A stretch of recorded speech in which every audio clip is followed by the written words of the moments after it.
Hi there. If you can't remember the last time you truly felt happy, truly felt good, if you've realized that you've been struggling with your mental health for quite a while, but it wasn't always that way, you need to take a look at your physical health. You are a whole human being. Every part of you, body, mind, and spirit, is all intertwined with the rest. It's all connected. So if you feel like you are a shell of your former self, then you need to dig deeper and find out what is going on inside of you. This idea has always made sense to me.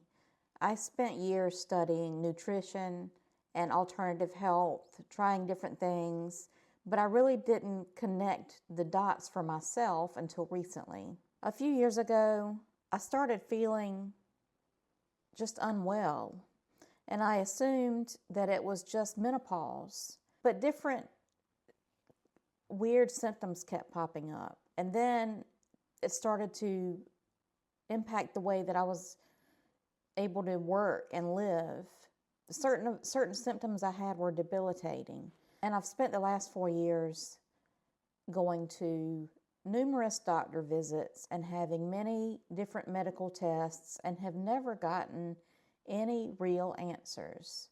I just got, well, it must be your hormones, it's menopause, you're not as young as you used to be, here's an antidepressant, and here's a blood pressure pill, and here's something for your cholesterol. See you in 6 months. But none of that explained the various aches and pains, the headaches, the visual disturbances, the brain fog, where sometimes I felt like I surely must be losing my mind.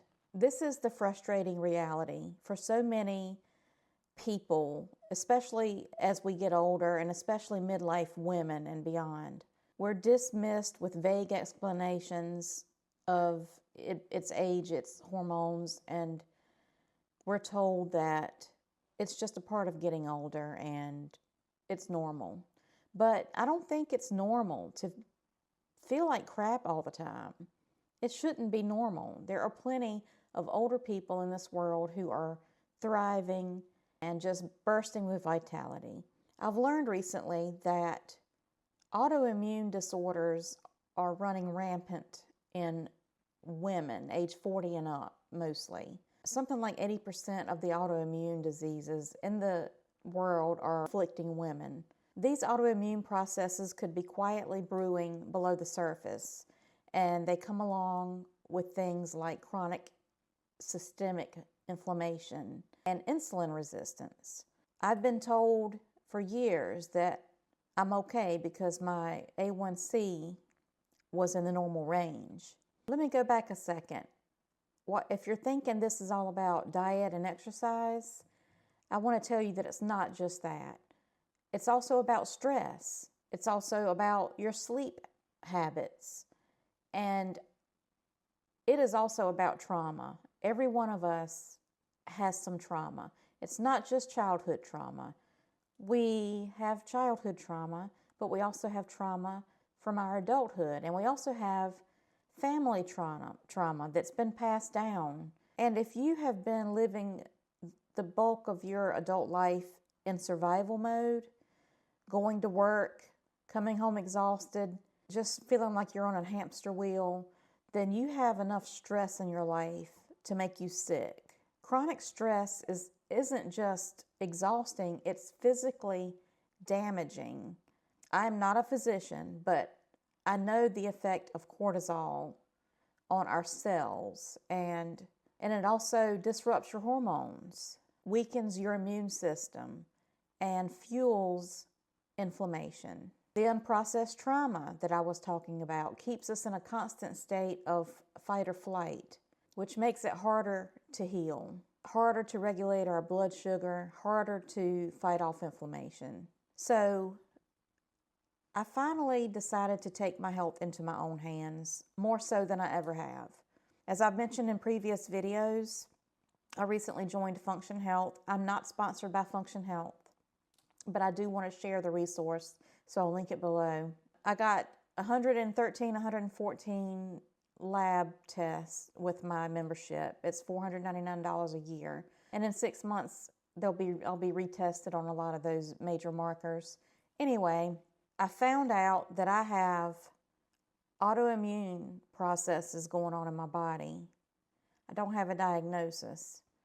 I have severe insulin resistance, despite the fact that my A1C has been just under the pre-diabetic level for years.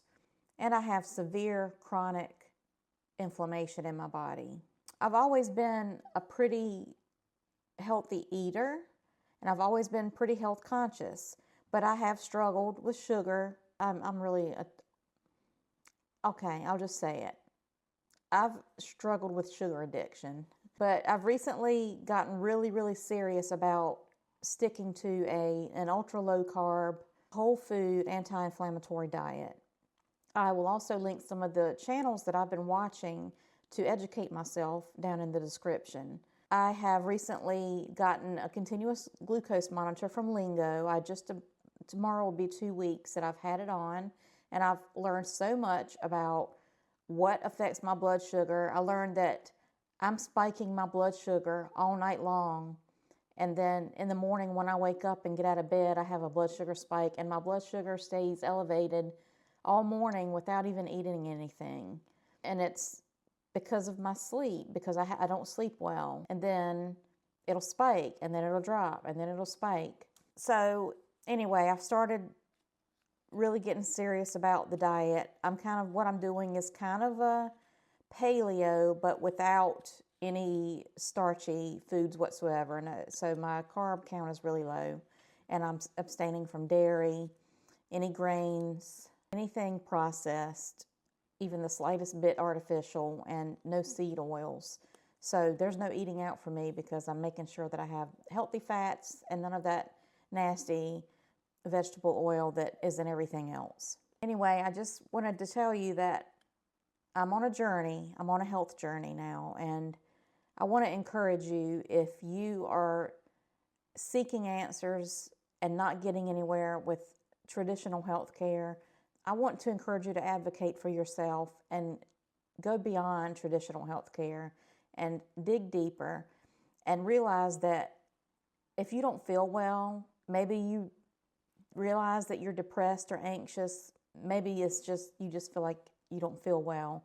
It's all connected to everything else in your body, and you deserve to feel good. And there are options for you, and there are resources out there for you to kind of find answers, even if you have to do it on your own. So I just wanted to share with you what I'm doing and the resources that I've used so far. And I do plan to keep you updated on this channel with how I'm progressing in my health journey. I am determined to feel so much better by the time I turn 56, which is in 6 months. I do believe, and I've always thought this as a registered nurse of 30 years, that we all have to be our own health advocates. And that is true now more than ever because the American healthcare system is failing. So if you're interested in this kind of thing, I hope you'll give me a subscribe down below and follow along. Let's have a conversation in the comments. Tell me what you've been going through, and let's bring some awareness to what is most likely plaguing a high percentage of midlife women and is just not being talked about in the medical community. As always, thank you so much for being here. Thanks for watching, and I'll see you in the next video.